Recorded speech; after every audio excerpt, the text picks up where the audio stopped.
Good morning to all of you. जोश कैसा है? Thank you for joining us in this great event for a great cause. This has become a tradition. We have been doing this for the last 15 years in the beach of Visakhapatnam on the World Cancer Day, particularly on Sunday, either this side, that side. And I sincerely thank all of you, each one of you. Thank all the supporting organizations and my partners in this event. The number is increasing every year. And I sincerely thank our beloved Health Minister. With a short notice, with an invitation or a call, he accepted, he changed his schedule and made it a point that he has to attend this meeting and meet all of you and create a great awareness for a great cause. Being the Health Minister of the state is the most relevant person for this event. The idea of conducting cancer awareness program on a World Cancer Day is to stimulate individuals, communities and the government so that everybody should work for the cause of creating awareness about the cancer and about prevention, about early detection, about the creating a great access, equitable access to all of the people who suffer from cancer. After he came into power, he has taken so many initiatives, made so many initiatives, particularly in the field of cancer. We are very, very happy for that, sir. Coming to the cancer, why cancer is very important.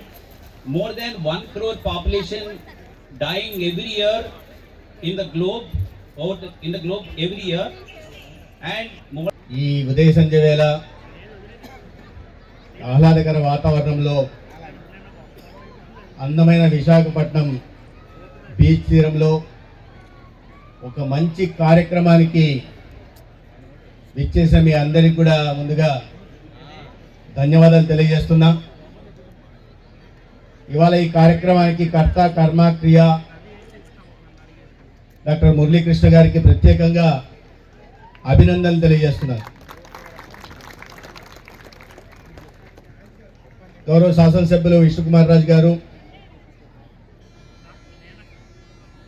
Superintendent of KGH I వాణి గారు, principal Sanjay రాణి గారు, DMHO జగదీశ్వర గారు, my party colleagues Parashuram రాజు, రంగమామ శ్రీనివాస్ గారు, doctor Ravikishore గారు, ఇతర పెద్దలకి, ముఖ్యంగా Andhra medical college స్టూడెంట్స్కి, nursing college స్టూడెంట్స్కి, ఇంత పెద్ద సంఖ్యలో ఒక మంచి కార్యక్రమం కోసం ఇవాళ ఉదయాన్నే ఇక్కడికి విచ్చేసిన విశాఖపట్నం పట్టణ ప్రముఖులకి, సమాజ హితం కోరుకున్న అందరికీ కూడా నమస్కారాలు.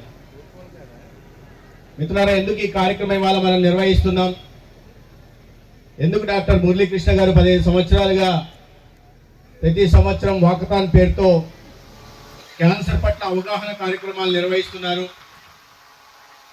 అంటే దానికి ఒక కారణం ఉంది. ఇవాళ నాన్ కమ్యూనికబుల్ డిసీజెస్ ఒకప్పుడు పెద్ద మహమ్మారిగా ఉండేది. ఇవాళ non communicable diseases are posing a biggest challenge to the humankind. Cancer ప్రధానంగా ప్రపంచవ్యాప్తంగా సంభవిస్తున్న మరణాల్లో దాదాపు 18% మరణాలు కేవలం క్యాన్సర్ కారణంగా సంభవిస్తున్నాయి. మన జనాభా కారణంగా కావచ్చు, ప్రపంచవ్యాప్తంగా మనం క్యాన్సర్ కారణంగా మరణిస్తున్న వారి సంఖ్య ఎక్కువ ఉంటున్న దేశాల్లో 3వ స్థానంలో ఉన్నాం. నేను చెప్పినట్టుగా ప్రపంచవ్యాప్తంగా 18% మంది క్యాన్సర్ కారణంగా మరణిస్తుంటే మన దేశంలో కూడా 9.93 అంటే 10% మంది దాదాపు క్యాన్సర్ కారణంగా ప్రతి సంవత్సరం మరణిస్తున్నారు. అంతటి తీవ్రత ఇవాళ క్యాన్సర్ కారణం. క్యాన్సర్ని గుర్తించకపోతే సరైన సమయంలో మరణం సంభవించవచ్చు. ఆ కుటుంబం ఆర్థికంగా చితికిపోవచ్చు. ఆ కుటుంబంలో ఉంటున్న పిల్లల భవిష్యత్తు కూడా ఛిద్రం కావచ్చు. ఇటువంటి ప్రమాదం ఉన్న నేపథ్యంలో క్యాన్సర్ పట్ల అవగాహన కలిగించవచ్చు. ఇప్పుడే డాక్టర్ గారు చెప్తున్నారు 40% of the cancer are preventable. So preventable cancers ఏమున్నాయో వాటిని గుర్తించడం, ఆ దిశగా నివారణ చర్యలు చేపట్టడం, లేదా అర్లీ డిటెక్షన్ చేసిన తర్వాత వాటి సరైన చికిత్స అందించి ఆ ప్రాణాన్ని కాపాడుకునే ప్రయత్నం కూడా మనం చేయాల్సి ఉంది. లాస్ట్ ఇయర్ ICMR రిపోర్ట్ ప్రకారం మన దేశంలో 15,60,000 క్యాన్సర్ కేసులు కొత్తగా వస్తే దాంట్లో 8,70,000 మంది మరణించారంటే మీరు అర్థం చేసుకోండి. ఒకే సంవత్సరంలో 8,70,000 మంది వివిధ క్యాన్సర్ కారణంగా మరణించారంటే ఎంతటి తీవ్రత ఉందనే విషయాన్ని మనం అర్థం చేసుకోవాల్సి. మన రాష్ట్రంలో కూడా సగటున ప్రతి సంవత్సరం 70,000 కొత్త క్యాన్సర్ వస్తుంటే దాంట్లో almost 60% of the people are succumbing to the cancer. 60% మంది దాకా క్యాన్సర్ కారణంగా చనిపోతున్నారు ఈ దేశంలో. ఇంతటి తీవ్రత ఉన్న క్యాన్సర్ మీద కూటమి ప్రభుత్వం చంద్రబాబు నాయుడు గారి నాయకత్వంలో ప్రత్యేక దృష్టి పెట్టి ఇవాళ నివారణ చర్యలు అవగాహన కలిగించి మొదటగా అనేక కార్యక్రమాల దాకా గతంలో చూసాం. మనం పింక్ సఖీ అనే కార్యక్రమాన్ని నిర్వహించాం. ఇవాళ గౌతమి అనే సినిమా యాక్ట్రెస్ మీకు తెలుసు, షీఈ్ ఎ క్యాన్సర్ సర్వైవర్. ఆమెను అంబాసిడర్గా పెట్టి ఈ రాష్ట్ర వ్యాప్తంగా కూడా అవగాహన కల్పించే ప్రయత్నం చేస్తున్నాం. నేను మీ అందరికీ నేను గర్వంగా చెప్పగలదలుచుకున్నది ఏంటంటే, నేను ఈ ఆరోగ్య శాఖ మంత్రిగా నన్ను నియమించిన తర్వాత నేను మొట్టమొదటిగా సంతకం చేసిన ఫైల్ ఏంటయ్యా అంటే ఫ్రీ క్యాన్సర్ స్క్రీనింగ్ మీద మొట్టమొదటిగా నేను సంతకం చేయడం జరిగింది. ఎందుకు ఫ్రీ స్క్రీనింగ్ చేయాల్సిన అవసరం ఉంది? ముందు నివారణ అవగాహన కల్పించాలా, నివారణ చర్యలు జరిపించాలా, అర్లీ డిటెక్షన్ చేయాలా, లేదంటే ఏదైనా స్టేజ్లో ఐడెంటిఫై చేస్తే వాళ్ళకి సరైన చికిత్స అందించి తద్వారా ప్రాణాన్ని కాపాడే ప్రయత్నం చేయాలి. అందుకని ఓరల్ క్యాన్సర్కి, సర్వైకల్ క్యాన్సర్కి, బ్రెస్ట్ క్యాన్సర్కి ఉచితంగా ఇవాళ ఫ్రీ స్క్రీనింగ్ రాష్ట్ర వ్యాప్తంగా జరుపుతున్నాం. నాన్ కమ్యూనికబుల్ డిసీజెస్ 3.0లో క్వాలిటీ సరిగా లేకపోతే ఇప్పుడు నాన్ కమ్యూనికబుల్ డిసీజెస్ 4.0లో మళ్ళీ క్యాన్సర్ స్క్రీనింగ్ చేస్తున్నాం. ఇప్పటిదాకా టార్గెటెడ్ పాపులేషన్ ఆఫ్ 4.10 4,10,00,000కి జనాభాకి క్యాన్సర్ పరీక్షలు చేయాల్సి ఉంటే ఉచిత క్యాన్సర్ స్క్రీనింగ్ పరీక్షలు ఇవాళ 1,40,00,000 మందికి ఆల్రెడీ చేశాం. దాంట్లో 18 సంవత్సరాలు నిండిన మగ ఆడ ప్రతి ఒక్కరికి కూడా ఓరల్ క్యాన్సర్ కి పరీక్షలు నిర్వహించడం, 18 సంవత్సరాలు నిండిన ప్రతి అమ్మాయికి కూడా బ్రెస్ట్ క్యాన్సర్ ఉచితంగా పరీక్షలు నిర్వహించడం, ఇంటి దగ్గరికి వెళ్ళి పరీక్షలు నిర్వహించే దిశగా ప్రయత్నం చేస్తున్నాం. అదేవిధంగా 30 సంవత్సరాలు నిండిన ప్రతి మహిళకు కూడా సర్వైకల్ క్యాన్సర్ కూడా పరీక్షలు నిర్వహించే ప్రయత్నం చేస్తున్నాం. చాలా మంది అయితే ఈ సోషల్ స్టిగ్మా కారణంగా కానీ, లేదా మాకేమవుతుందిలే అని ధీమా కారణంగా కానీ, లేదా క్యాన్సర్ ఉందంటే ఏమన్నా అయిపోతామనే భయం కారణంగా కానీ ఈ పరీక్షలు నిర్వహించడానికి రావడం లేదు. నేను ప్రధానంగా ఈ మాధ్యమంగా అందరినీ రాష్ట్ర వ్యాప్తంగా ఉంటున్న అందరినీ కోరుతున్నది ఏంటంటే, ప్రభుత్వం నిర్వహిస్తున్న ఉచిత స్క్రీనింగ్ పరీక్షల్లో పరీక్ష చేయించుకోండి. మీ ఇంటి దగ్గరకు వస్తున్న వాటిని పరీక్ష చేయించుకోండి. మీరు నివారణ చర్య వాళ్ళు చెప్తున్న అవగాహన నేర్చుకోండి. ఎందుకంటే చాలా వరకు ప్రివెంటబుల్, చెప్పినట్టుగా ఓరల్ క్యాన్సర్ చాలా వరకు ప్రివెంటబుల్. మనం టొబాకో తీసుకోకపోతే, ఖైనీ తీసుకోకపోతే, పాన్ పరాగులు తినకపోతే ఓరల్ క్యాన్సర్ వచ్చే అవకాశం లేదు. అదేవిధంగా కొద్దిగా హైజీనిక్ పాటిస్తే సర్వైకల్ క్యాన్సర్ వచ్చే అవకాశం కూడా లేదు. కాబట్టి ఆ దిశగా ప్రయత్నం చేయాలా. అయితే మన సమాజంలో ఉంటున్న సోషల్ స్టిగ్మా కారణంగా ఈ విలేజ్ హెల్త్ క్లినిక్, ఆయుష్మాన్ ఆరోగ్య మందిర్ ఏవైతే 10,000 ఉన్నాయో వాటన్నింటిలో కూడా పరీక్షలు నిర్వహిస్తున్నాం. అక్కడికి వెళ్ళి పరీక్షలు నిర్వహించుకోవడానికి ప్యాస్మియర్స్ టెస్ట్ చేయాల్సి ఉంది. వెళ్ళడానికి మహిళలు చాలా మంది సంకోచిస్తున్నారు. ఎటువంటి సంకోచం లేకుండా వెళ్ళాలా. అమ్మ రేపు ఏదైనా జరిగిన తర్వాత క్యాన్సర్ వచ్చి 3rd స్టేజ్లోనూ 4th స్టేజ్లోనూ డిటెక్ట్ అవుతే తర్వాత ప్రాణాలు కాపాడడం కష్టం అవుతుంది. మీ బిడ్డకు తల్లి ఉండకపోవచ్చు అనే విషయాన్ని గుర్తుపెట్టాలి. నేను భయపెట్టే ప్రయత్నం చేయట్లా, అవగాహన కలిగించే ప్రయత్నం మాత్రం చేస్తున్నాను. కాబట్టి ప్రతి ఒక్క తల్లి ఈ విషయం మీద ప్రత్యేకంగా దృష్టి పెట్టాలా. దీనికోసం మేము ప్రభుత్వం ఏర్పాటైన తర్వాత మొట్టమొదటిసారిగా 18,000 మంది హెల్త్ ప్రొఫెషనల్ ట్రైనింగ్ ఇచ్చాం. ఆశా వర్కర్లకి, ఏఎన్ఎంలకి, కమ్యూనిటీ హెల్త్ ఆఫీసర్లకి, మెడికల్ ఆఫీసర్లకి 18,000 మందిని ట్రైనింగ్ ఇచ్చి హోమీ బాబా క్యాన్సర్ ఇన్స్టిట్యూట్ ద్వారా ట్రైనింగ్ ఇవ్వడం జరిగింది. 525 స్పెషలిస్టులని, అదేవిధంగా 155 సూపర్ స్పెషలిస్టులను కూడా ఐడెంటిఫై చేశాం.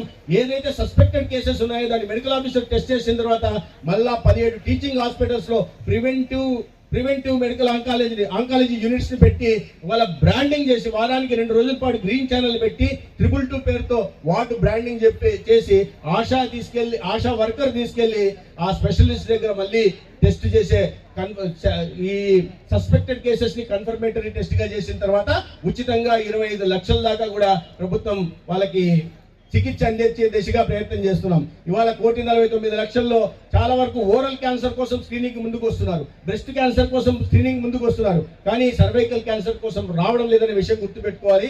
దీనికి అందుకని నేను చెప్తున్నా, ఒక తీవ్రత ఎంతగా ఉందంటే ప్రతిరోజు మన దేశంలో 1,600 మంది క్యాన్సర్ కారణంగా మరణిస్తున్నారు.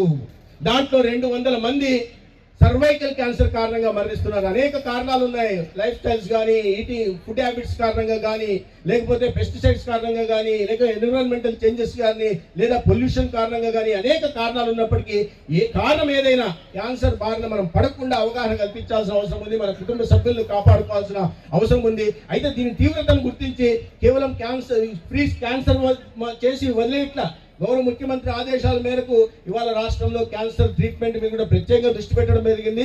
ఎప్పుడో 2017లో శాంక్షన్ అయిన స్టేట్ క్యాన్సర్ సెంటర్ పూర్తి చేయకపోతే మన ప్రభుత్వం వచ్చిన తర్వాత 1 సంవత్సరంలో కేంద్ర ప్రభుత్వం నరేంద్ర మోడీ గారి ప్రభుత్వం శాంక్షన్ చేసి 120 కోట్లతో స్టేట్ క్యాన్సర్ సెంటర్ ని మనం కర్నూలులో స్టార్ట్ చేసుకోవడం జరిగింది. అదేవిధంగా కడపలో కూడా కాంప్రహెన్సివ్ క్యాన్సర్ సెంటర్ ని స్టార్ట్ చేశాం. ఇటీవలే విశాఖపట్నంలో కూడా రేడియేషన్ ఆంకాలజీ యూనిట్ కూడా స్టార్ట్ చేశాం. గుంటూరులో పెట్ స్కానర్ ని పెట్టి L1 క్యాన్సర్ సెంటర్ లో కూడా గుంటూరు GGH కూడా ఇవాళ తీర్చిదిద్దాం. ఇప్పుడే చెప్తున్నారు ప్రిన్సిపల్ గారు, సూపరింటెండెంట్ గారు చెప్తున్నారు, మా దగ్గర మీరు CT యాక్సిలరేటర్ ఇచ్చారు, CT సిమ్యులేటర్ ఇచ్చారు, బాగుంది, బ్రాకీథెరపీ యూనిట్ ఇచ్చారు.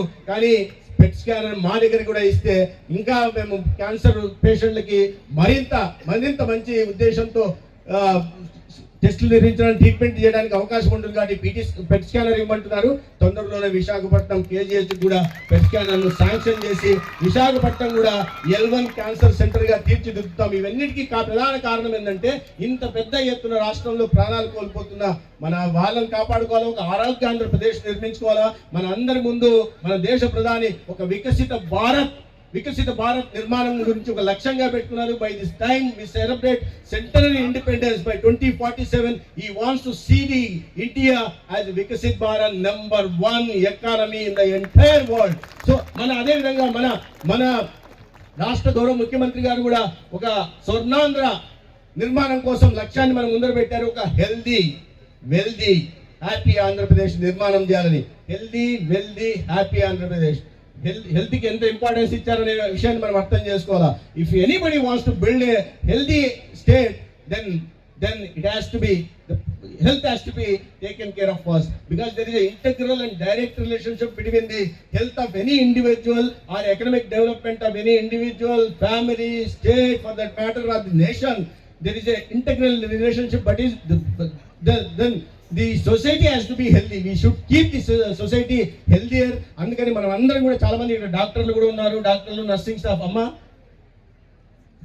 నర్సింగ్ స్టాఫ్ కానీ నర్సింగ్ స్టూడెంట్స్ చాలా మంది ఉన్నారు. మనం అందరూ కూడా ప్రజల ఆరోగ్యాన్ని సంరక్షించాలా.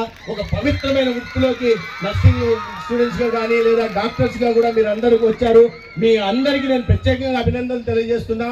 ఎందుకంటే ఈ రాష్ట్రాన్ని ఒక హెల్దీ వెల్దీ హ్యాపీ ఆంధ్రప్రదేశ్ గా నిర్మాణం చేయాలన్నా, భారతదేశాన్ని ఒక వికసిత భారత్ నిర్మాణం చేయాలన్నా ఆ బాధ్యత మీ మీద ఉందనే విషయాన్ని మీరు అందరూ గుర్తుపెట్టుకోవాలా. ఈ సమాజం కోసం మనం వచ్చాం. ఈ సమాజంలో ఒక పవిత్ర వృత్తిని చేపట్టాం. ఈ సమాజాన్ని ఆరోగ్యంగా ఉంచడం కోసం మనం అందరం ముందుకు వచ్చాం. కాబట్టి ఈ సందర్భంగా మీ అందరికీ ప్రత్యేకంగా అభినందనలు తెలియజేస్తూ ఇట్లా మంచి కార్యక్రమాన్ని తీసుకొచ్చిన డాక్టర్ మురళీకృష్ణ గారికి కూడా నేను ప్రత్యేకంగా అభినందనలు తెలియజేస్తూ ఒక్కసారి విశాఖపట్నం వాయిస్ మనము వినిపించాల్సింది, అవగాహన కల్పించాల్సింది. ఒక్కసారి నాతో మీరు గొంతు కలపాల్సిన అవసరం ఉంది. నేనంటాను గుడ్ మార్నింగ్ వైజాగ్ అంట, మీరేమంటారు? Good bye, good morning Vizag, good morning Vizag, good morning Vizag. అక్కడి నుంచి రావట్లా, మీరంతా స్కేటింగ్ చేస్తున్న బ్యాచ్ కలవాలి. Good morning Vizag, good morning Vizag. Thank you so much.